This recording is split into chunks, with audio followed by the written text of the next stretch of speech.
Hey, Mommy, who's the lady behind Daddy? At the sleepy words of my daughter, I froze. Who is behind him? What are you talking about, Eve?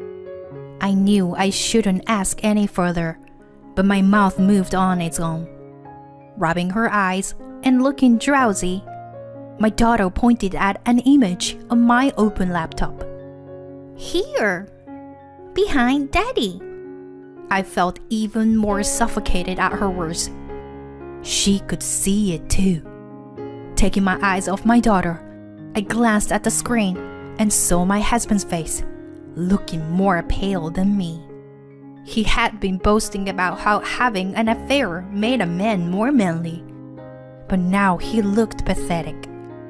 We were on a video call during his business trip, and we were in the midst of a heated argument about his infidelity. He should be the only person on the screen, but my daughter was pointing to the right side of the image. Summoning my courage, I stared at the window in the background that was visible on the screen.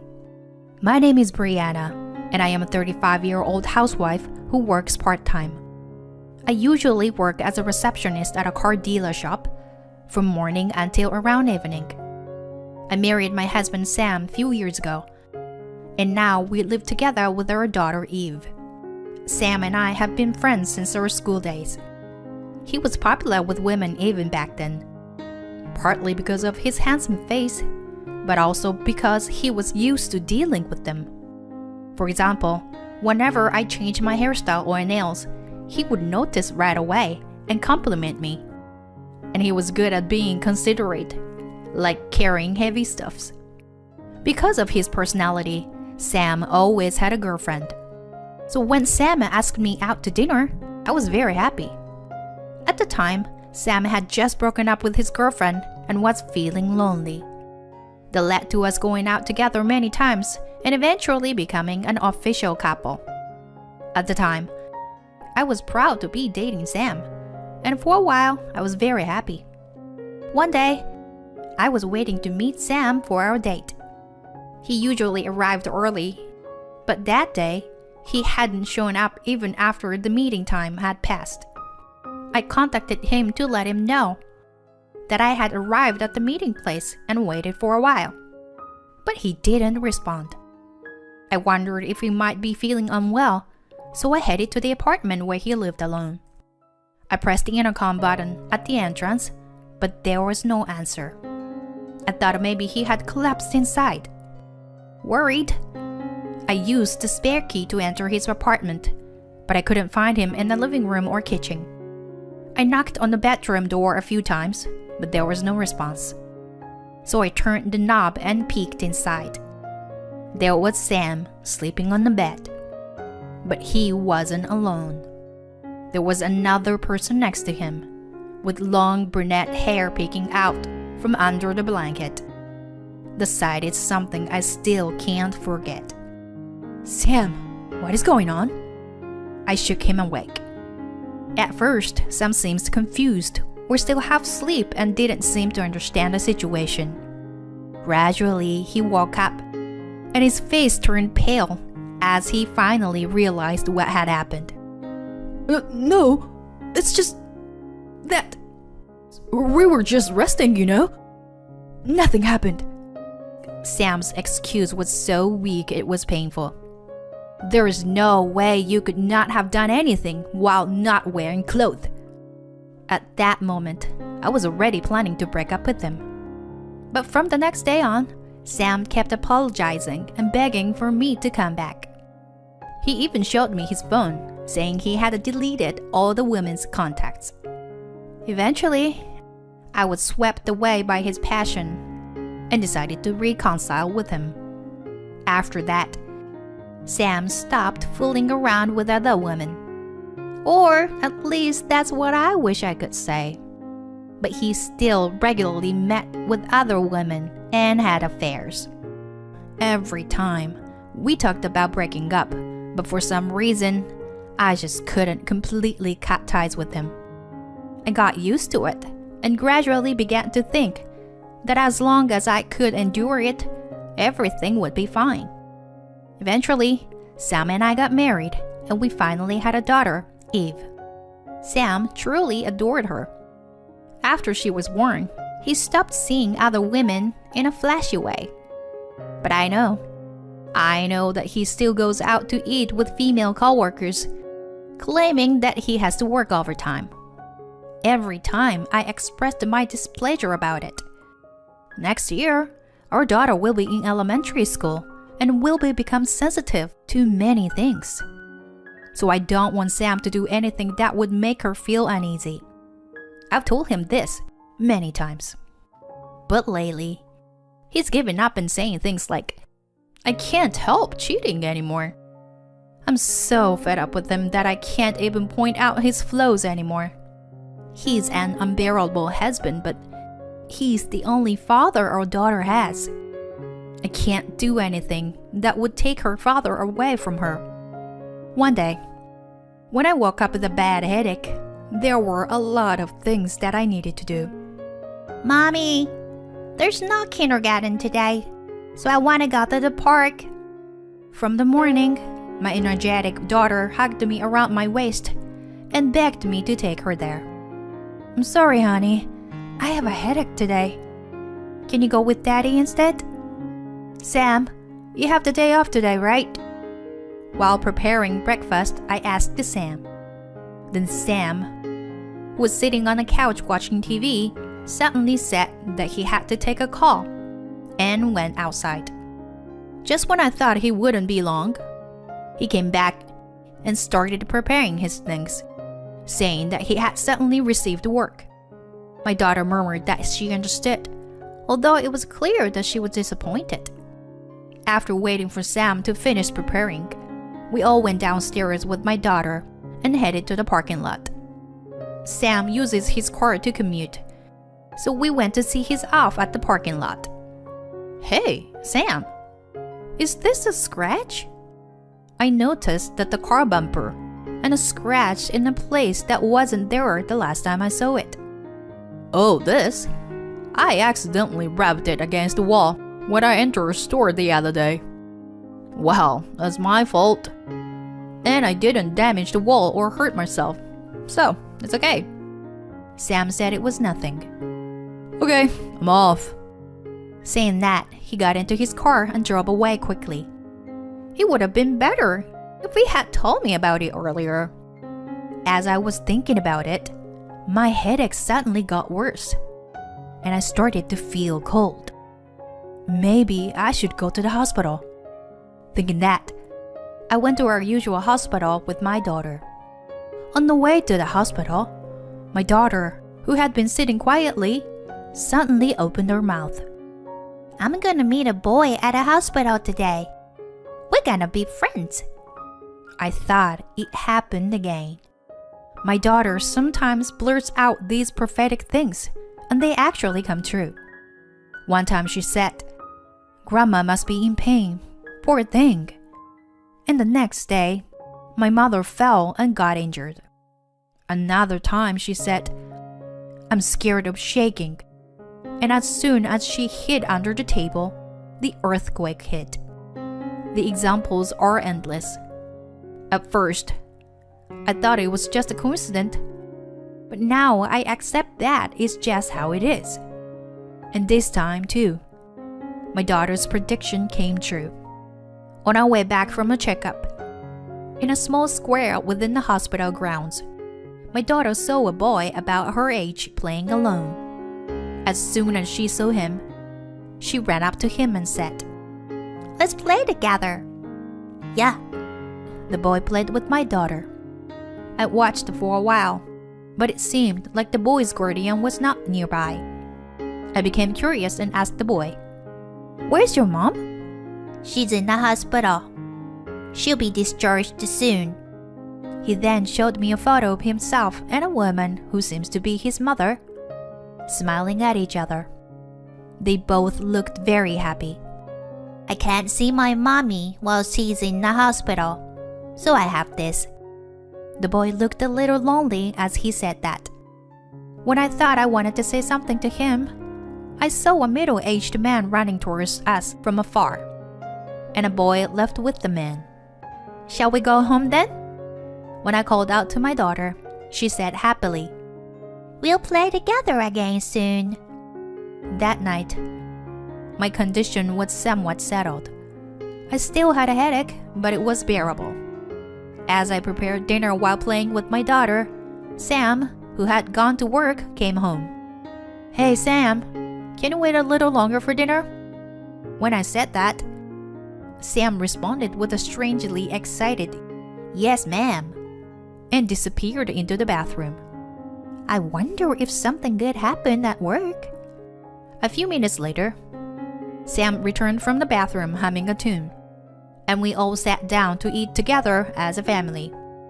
After taking a bite of the side dish, I asked Sam, "You seem to be in a good mood. Did something good happen?" Sam's eyes shone, as if to say thank you for asking, and he replied, "Actually, I've been assigned to a business trip for the next 6 months. It's kind of sad to be away from you guys, but I'm looking forward to various things." I was very surprised, as he had never been on a business trip for such a long period of time before. Besides, what did he mean by various things to look forward to? Oh yeah? 6 months sounds too long though. But don't you carry it away too much or anything, okay? Keep in touch, okay?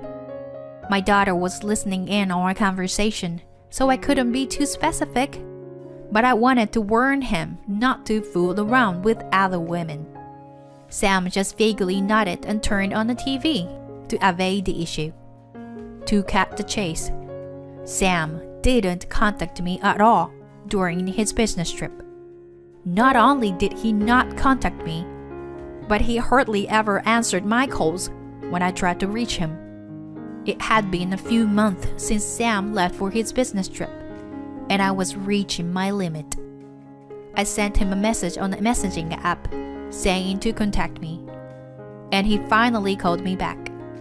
He seemed to be in the middle of work and almost hung up, but I managed to arrange a video call for the next Sunday. I wanted to show my daughter her father's face. On Sunday, Sam finally kept his promise.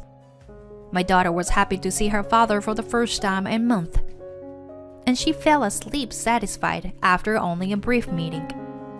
After that, my husband and I talked for about an hour before we decided to end the call. Just as we were about to say goodbye, our sleeping daughter suddenly woke up and pointed at the screen, saying, Who is the angry woman behind you? "Huh? What?" I tried to get a better look and leaned closer to the screen. I noticed a window in the right corner of the screen, and a woman with a terrifying expression was peeking through it.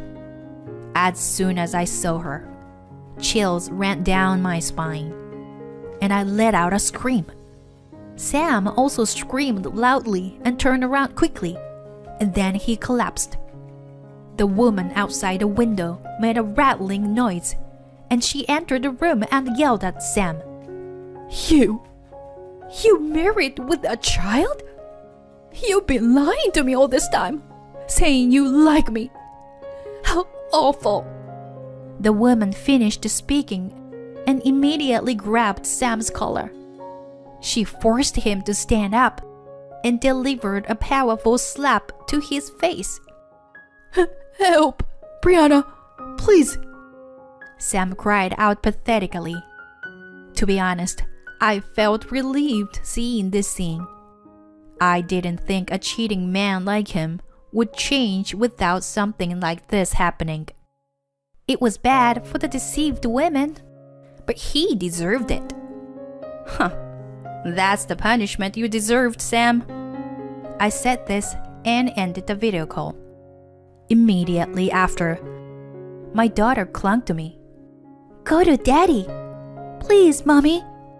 "Huh? What's wrong? Daddy will be fine." However, my daughter insisted on her plea with a serious tone. Daddy is not okay. He's lying down with his eyes closed and not moving. I had a hunch that it was her usual prophecy. I finally mustered the courage to take my daughter and drive to Sam's hotel. After arriving, as we were walking down the hallway, a woman rushed past us at an incredible speed. I could tell from her appearance that it was the same woman who had slapped Sam earlier. Her face no longer showed any anger, and instead, she seemed more frightened. I left my daughter waiting at the entrance and headed toward the living room alone. Inside, I saw an unfamiliar woman shouting and arguing with Sam. Although the previous woman's slap was intense, this woman was also incredibly fierce and had cornered Sam in the corner of the room. It was crucial to stop her before things got worse. In a hurry, I grabbed the woman from behind and held her in a chokehold, but she resisted fiercely. Suddenly, her arm hit Sam's chin, and he collapsed unconscious on the spot. It was as my daughter had predicted. At that moment, the woman seemed to have regained her composure and finally let go of all her strength. I slowly let go of her and cautiously approached her to speak. I'm not sure what's going on here, but are you also one of his mistress? The woman silently shook her head and finally looked at me. I recognized her face. Do you happen to have a son? My words triggered a strong reaction from the woman. How do you know? Just then, my daughter, who was supposed to be waiting in the entrance, appeared. Is Daddy okay? She seemed to be worried about Sam. He's just sleeping. Don't worry. I reassured her and picked up her in my arms. The woman began to cry and told us her story. My husband died suddenly last year, and my son and I were both devastated. But recently, we've been slowly getting back on our feet. And then this man drove his car into our yard. He destroyed all the plants my husband had taken care of. But he didn't even apologize. He just ran away. I couldn't forgive him for that. The woman clenched her fist in frustration. It was the reason why Sam's car bumper had been scratched. Despite being my own husband, he was a terrible person. So I've been searching for this person to have him apologize. It took so long because I fell ill and had to be hospitalized. I see. I'm sorry for what my husband did. I lowered my head and apologized. I couldn't help but do so. Then the woman hurriedly said, You don't need to apologize. Your husband is the one in the wrong. But I feel like I just got over it now. Is that so? Well, look at his stupid face. Instead of being fixated on such a worthless man, I should also look forward. We both feel refreshed now. I'm sorry for the trouble. The woman said that and left the room. I thought about waking him up, but I stopped myself. This man wasn't worth helping. Shall we go home? Just the two of us, okay? Afterwards, I told Sam that I wanted a divorce. There was plenty of evidence of his infidelity, and he was clearly at fault. At first, Sam desperately tried to persuade me not to get a divorce, but it was too late. Besides, he was just all talk, so I couldn't trust him anymore. I hired a lawyer and sent a registered letter to Sam's workplace. Well, he said various desperate things, but of course, I had custody of her daughter. I also requested compensation for damages and child support, which took some time, but at least the matter was resolved. After that, our daughter became a primary school student And as predicted, she met that boy again. He was a year older than her, and even though they were in different grades, they occasionally played together during recess. She said she was going to visit the boy's house next time to help plant new trees in the garden. I hope both my daughter and the boy grow up healthy and strong. I wished for that under the clear blue sky.